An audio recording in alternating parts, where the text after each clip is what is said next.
Not to argue about what you learn to become educated. Okay, don't argue about what you learn, just become educated. Good. What about that other longer one, the Niagara address? That was just like the series of demands. And he just said, we demand, but he never said how he would accomplish those demands. Or you can't just demand something. Okay. Nothing's going to happen. Nobody will listen to him. Nobody's going to. Okay, good, but he does at least outlay a whole list of demands. What's the first one that he outlays? He says the right to vote. Yeah, again, they come back to that right to vote. That, remember, this is in the middle of the Jim Crow South. We don't have the right to vote. We're being denied that right to vote. So how important that is key. And then he outlines a bunch of other stuff. Pull out a couple quotes from these readings. Again, you guys have a challenge here because you have 2 readings to look at. But Du Bois has got a lot of interesting stuff going on. A lot of interesting things about how we could better ourselves in this society and what our responsibilities are in society. So it sounds like you got it. Any questions on Du Bois? No. You got them. Okay, no, you guys sound like you're on target. Good. All right, I'll be back.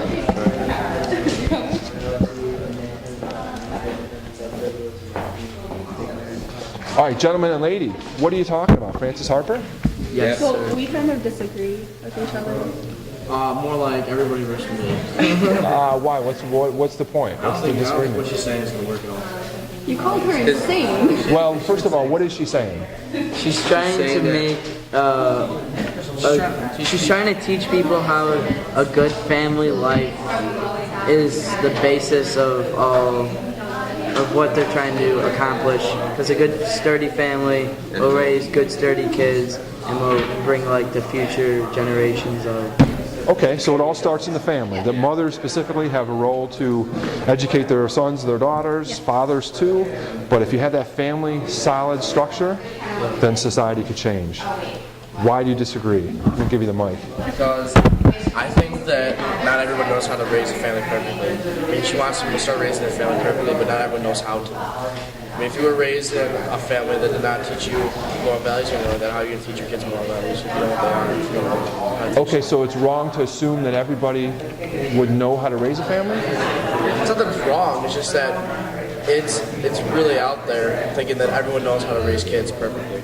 Like, okay, good. Not perfectly, but they're going to go out there and know exactly what moral values to teach them, when to teach them, like what to tell them, what to do, what not to do. Not everyone's know how to do that. You always make a mistake eventually. That's why you learn from your experience. She's not asking for a perfect parenthood. She's asking for you to try and to keep trying to accomplish what their goal is, and their goal is to get these sturdy kids.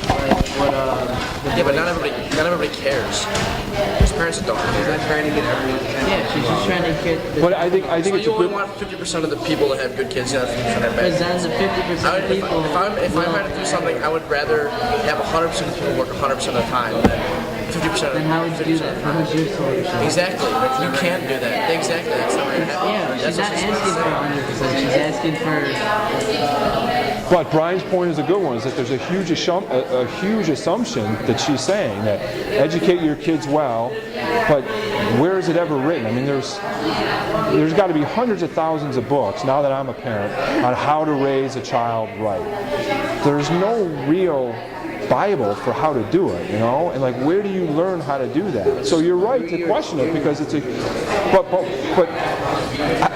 but like my son is 2.5, my other son is 6 months. I'm still learning how to do it, and I know if we have a third child, I'm not going to know how to do things perfectly by my third child or my fourth or fifth or sixth. So I think it's a good point to talk about, and bring that same thing to when you split up into your groups. Just say one person in our group had that, called out that assumption that it would be really hard to know how to educate children wisely. Good point, good discussions. One more group, let's see. Girls and guy. That last group, 3 boys, 1 girl. You guys have 1 boy, 3 girls. Who are you talking about? Booker T. Booker T. What's his main point? they should start at like working class jobs and just keep working at that until they gain the respect that they need. Okay. Because it says like, is at the bottom of life we must begin and not at the top. So kind of just like to work your way up to the top. That is a key quote. Share that with all the rest of the groups when you guys split up, okay? It's at the bottom where we must begin, where we are, and we have to work ourselves up. And the way we do that is through our work. What does W.E.B. Du Bois say? How do you work up? Or how does the... Through education. Through education. W.E.B. Du Bois says we should start at the top, educate our top 10%, and that'll pull everybody else up. Booker T. Washington has a completely opposite approach, and he says we all need to start from the bottom and work our way up. And there's a lot of discussion about, well, which philosophy do you follow? Do you follow Washington's or do you follow Du Bois's? Good. That's a key quote. Did you guys and girls have a chance to talk about that question on page 53? Yes. Okay, good. We're almost going to split up here, so excellent. Way to go. Guys and girls, take about 30 seconds and just kind of wrap up your conversation, plan out how you're going to share with your following group, because we're going to split it off here in about 30 seconds. So just wrap it up and then we'll move. I like what I'm hearing. You guys are right on target. So we should just like say that quote, I guess, for each group.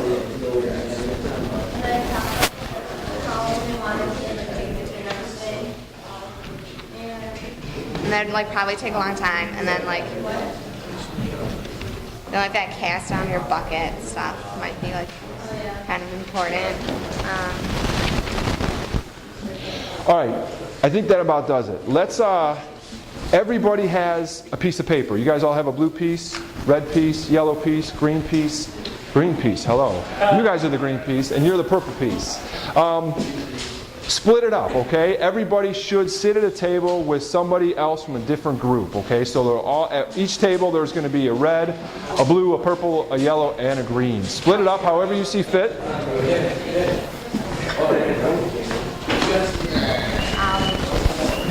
Look at Valencia doesn't move. She said, this is a blue table. I'm not moving. It's Friday. It's been a long week, right? She actually did say that too. Did she call it right away? Yeah. Smart. Smart, smart, smart.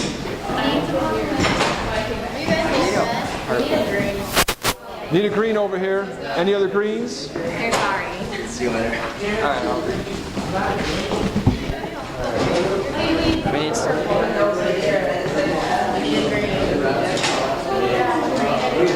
Should we move? We should move. Just move over there. Jet, what color are you? Blue? You got a blue over here already? Nope. You guys are all good?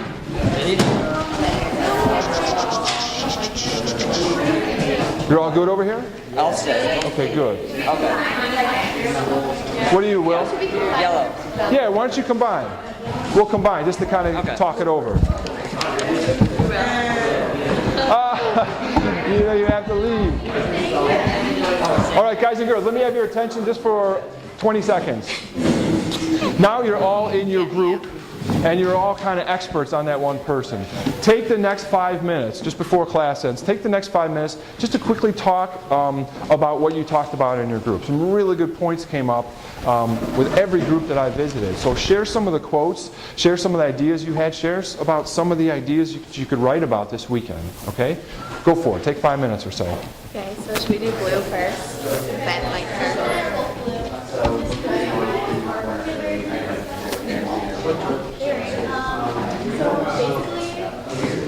Wells wanted everyone to have a gun in their house, so that was very controversial at our table because we thought, like Valencia and I both agreed that it would cause more violence, but then others thought that they had to do that for anything to get settled.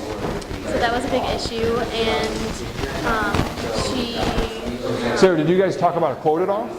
a quote. A quote from her, Yeah. or a passage from her writing that you might analyze in your paper? I think Amelia talked about some money. Yeah, there is one. Yeah, you would say it? Yeah. What page, Valencia? Page is, bear with me.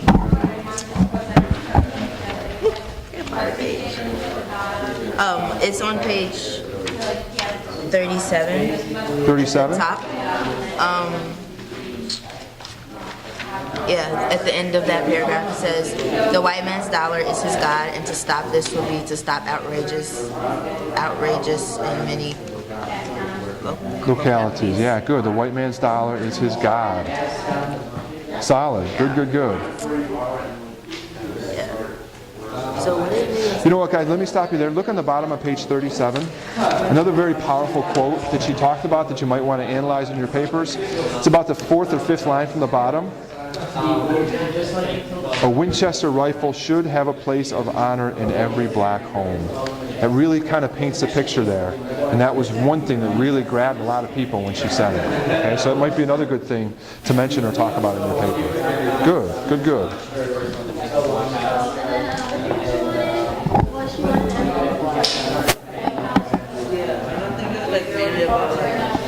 Does anybody think it's strange that you're all wearing black? Oh, that is pretty crazy. That's very cool. That's like a gang. What are you talking about? Well, I would say I don't think it was mainly about jobs for Booker T. Washington, but it was mainly about just trying to help others. I mean, they were doing the job that they were doing, okay. And they were just saying, if you help us, we'll help you, and conditions will improve for both of us, not just us, but you as well, and that's how we can all progress towards a better world. So Washington was more like, just let's all just kind of progress together? Yeah, I thought it was just more help like each other out. That's it was revolutionary, but very basic, but enough that it could work. But okay. It would be nice if it was more specific directions, but again, that's up to the reader to take action. What was, okay, good, Amelia. What was his famous quote there? He says it a couple times, and it's on page 38. Cast down your bucket. Cast down your bucket where you are. Cast down your bucket. And Amelia, you kind of says that to blacks and white people. Cast down your bucket where you are. What does that mean? Basically, it means like the reason, how they're gonna get through this is if everyone just helps each other, so more like a brotherhood effect. Okay. If one person helps, if one race helps the other race, and the rich and the poor help each other, then America will succeed and everyone will prosper in the end. Okay. But if you don't, it's just gonna get worse and worse and worse until revolution or something is gonna happen. Okay, good. Well, I think what he was suggesting was revolution. It was just maybe not in a violent way, but just sort of a peaceful revolution. I mean, whites and blacks working together in that time was revolutionary. So I mean, in that self, he was proposing a sort of revolution. In a way, but he was specifically saying that we could get to a better place through our work, through our labor. Look on page 39. Right almost at the middle of the page there. You got it starred solid, so do I. At the bottom of that first full paragraph on page 39. No race can prosper till it learns that there is as much dignity in tilling a field as in writing a poem. It is at the bottom of life we must begin, and not at the top. So he's saying to the African American community at the turn of this last century, everybody, we got to start where we are. Cast down your bucket where you are, and then work our way up from there. W.E.B. Du Bois, who had him? Oh.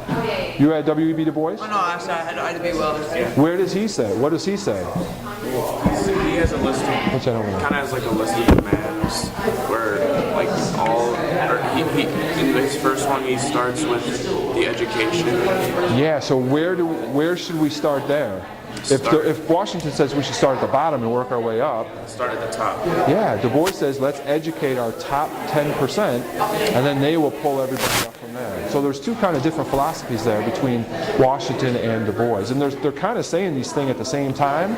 So who do you follow? What philosophy is better? And when you write your papers, definitely mention that. Mention that there's two different philosophies of how we could live a better life through work or through education. Good, good, good. You guys got it. Alright, who's next?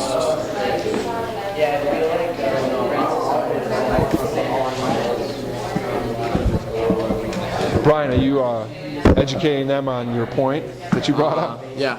What do you guys feel about that? Brian was saying there's a big assumption there that she knows how to raise, that everybody knows how to raise a family. Like saying if Danny, if you had a kid right now, would you know how to raise it perfectly? I don't even know how to raise a kid perfectly.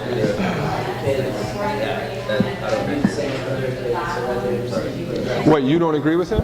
No, it's like not. I mean, you have like a sense of it, and Okay. I guess it's like of your parent instincts. You know kind of what to do. Plus, like if you have little brothers, you've seen how your parents take care of them. But Okay.